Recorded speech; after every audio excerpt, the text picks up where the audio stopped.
अब मुस्लिम ममालिक का अपना वॉर रूम होगा। जी हाँ, अब मुस्लिम ममालिक खुद एक तरह से अपनी फ़ौज खड़ी करने जा रहे हैं। नेटो की तरह से अब मुस्लिम ममालिक की भी अपनी एक फ़ौज होगी। क्या ऐसा मुमकिन है, या आखिर ये फ़ैसला कहाँ पर किया गया है, या इस फ़ैसले के पीछे आखिर क्या कुछ चीज़ें हैं?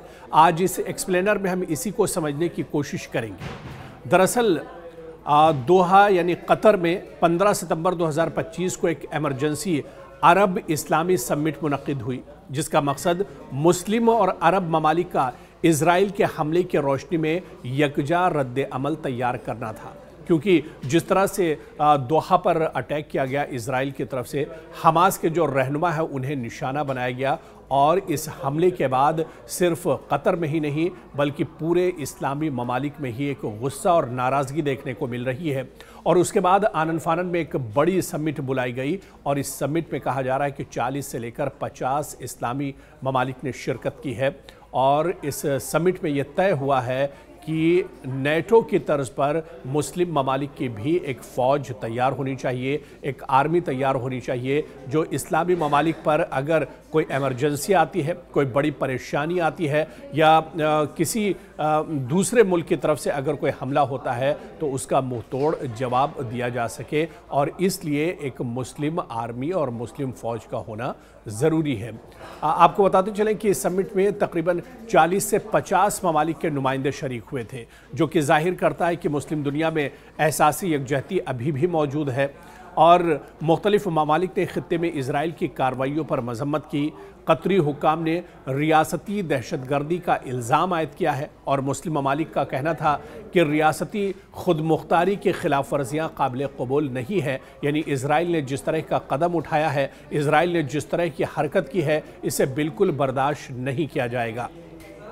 लेकिन बड़ा सवाल ये होता है कि यूनिटी की बात हो रही है, इत्तिहाद की बात हो रही है, मुत्तहिद रहने की बात हो रही है, लेकिन क्या ये आसान है? क्या ये राह इतना कोई बड़ा चैलेंज भी क्या एक तरह से होगा? क्योंकि आप देखिए कि मुख्तलिफ जो मुस्लिम ममालिक हैं, अगर इनकी बात की जाए तो इनके अपने अलग अलग मौक़िफ़ हैं, इनके अपने अलग अलग नफ़ा और नुकसान ये देखते हैं।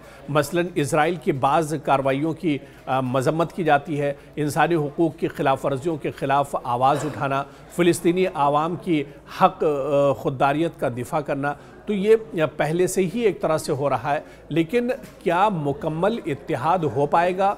क्या मुकम्मल यूनिटी एक तरह से बन सकती है मुस्लिम ममालिक में? और क्या मुस्लिम ममालिक, सबसे बड़ा सवाल यह है कि क्या मुस्लिम ममालिक एक प्लेटफॉर्म पर आ सकते हैं? जिस तरह से आज नेटो की तरह ही मुस्लिम ममालिक का एक फ़ौज बनाने की बात हो रही है, एक प्लेटफॉर्म पर आने की बात हो रही है, तो क्या ये मुमकिन है? क्योंकि आप देखिए, इजराइल के ख़िलाफ़ सिफारती ताल्लुक़ात का जायज़ा लिया जाए, बैनुल-अक़वामी अदालतों से रुजू किया जाए, ये इक़्तिसादी इक़दामात किए जाएँ, आखिर किस तरह का कदम उठाया जाए।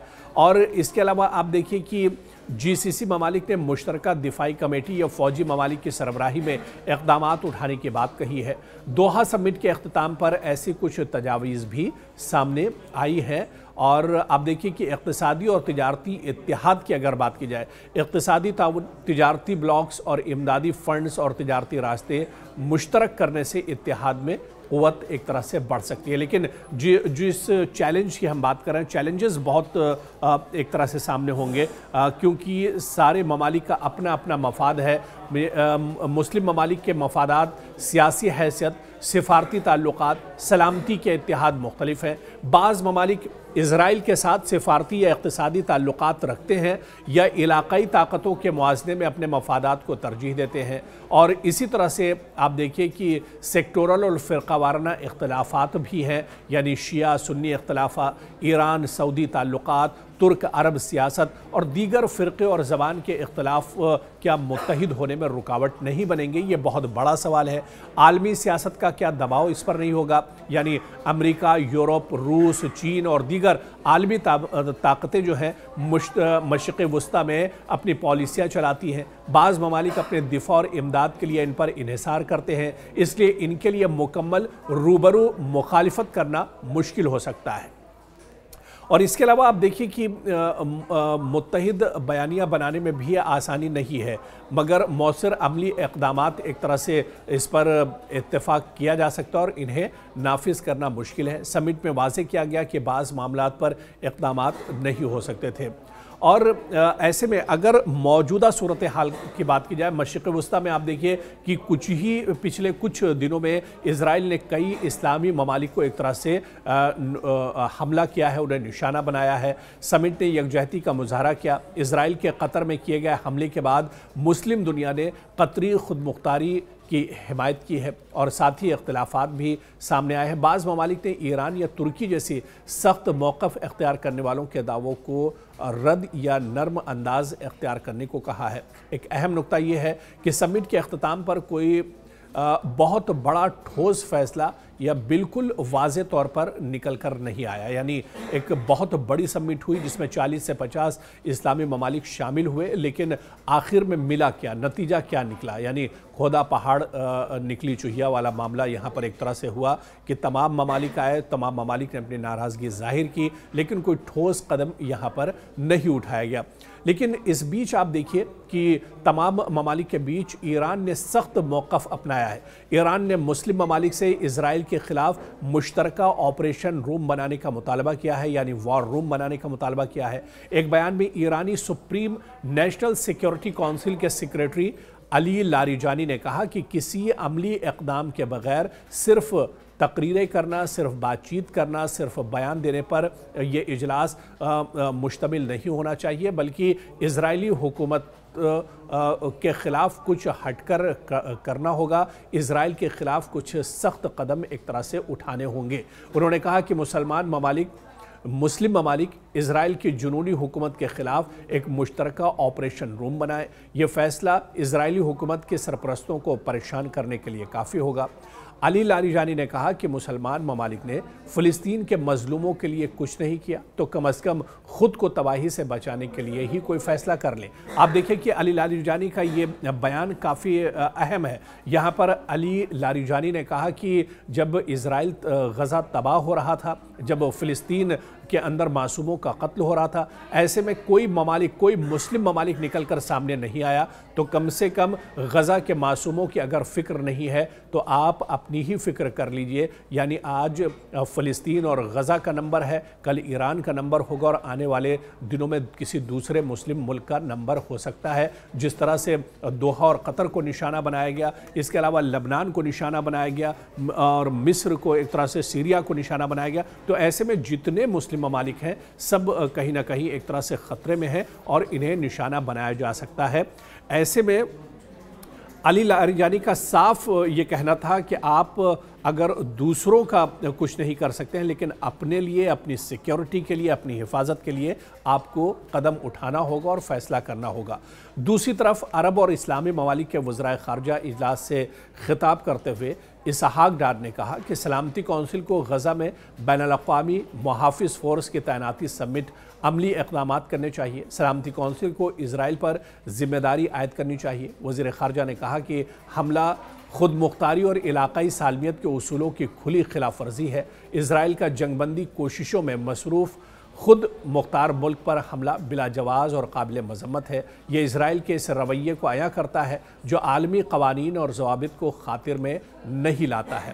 یعنی کل ملا کر اگر دیکھا جائے تو دوحہ سمٹ میں اس بیان پر زور دیا گیا اور اس موقف پر زور دیا گیا کہ نیٹو کی طرز پر مسلمانوں کی بھی اپنی ایک فوج ہونی چاہیے، مسلمانوں کا بھی اپنا ایک وار روم ہونا چاہیے مسلم ممالک کا، جہاں سے اگر کوئی ایمرجنسی حالات ہوں یا کوئی پریشانی ہو اس وقت ایک طرح سے اس کا استعمال کیا جا سکتا ہے۔ اور خاص طور سے آپ دیکھیے کہ قطر نے، ایران نے اور اس کے علاوہ پاکستان نے باقاعدہ اس پر زور دیا ہے۔ حالانکہ کافی زور و شور کے ساتھ یہ سمٹ ہوئی تھی، 40 سے 50 اسلامی ممالک کے نمائندوں اور وہاں کے جو رہنما تھے انہوں نے شرکت کی تھی، لیکن آخر میں کوئی بڑا بیان یہاں سے نکل کر سامنے نہیں آیا۔ تمام ممالک نے اپنے اپنے بیان ضرور ایک طرح سے رکھے۔ ایران کی طرف سے پرزور وکالت ایک طرح سے کی گئی کہ मुसलमानों में इत्तेहाद होना चाहिए, मुस्लिम ममालिक में इत्तेहाद होना चाहिए, मुस्लिम ममालिक को एक साथ एक तरह से निकल कर आना चाहिए और इज़राइल की जो नापाक हरकतें हैं, इज़राइल का जो रवैया है,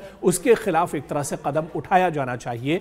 लेकिन इसके बावजूद आप देखिए कि इस समिट के इख्तिताम पर कोई इस तरह का बयान निकलकर सामने नहीं आया है कि एक प्लेटफॉर्म पर एक साथ ये निकल कर आता कि मुस्लिम ममालिक मुत्तहिद हैं और मुस्लिम ममालिक अब कोई बड़ा कदम इज़राइल और अमेरिका के ख़िलाफ़ या दुनिया की जो सुपर पावर्स हैं उनके ख़िलाफ़ एक तरह से उठा सकते हैं। तो ऐसे में कहने को एक बड़ी समिट ज़रूर हुई, नाराज़गी इसमें ज़रूर ज़ाहिर की गई, लेकिन कोई ठोस नतीजा इस समिट का निकल कर नहीं आया है। लेकिन कुछ ममालिक जिनमें ईरान सर फहरिस्त है या फिर कतर और पाकिस्तान, इन्होंने इस बात पर जोर दिया है कि मुसलमानों का एक वॉर रूम और मुसलमानों की अपनी एक फ़ौज होनी चाहिए, नेटो के तर्ज पर एक ग्रुप बनना चाहिए। हालांकि इस्लामिक ममालिक का ऑर्गेनाइजेशन ज़रूर है, लेकिन वो सिर्फ कहने का है। इस्लामी ममालिक का ऑर्गेनाइजेशन मतलब जिस तरह से इसे एक्टिव होना चाहिए या जिस तरह से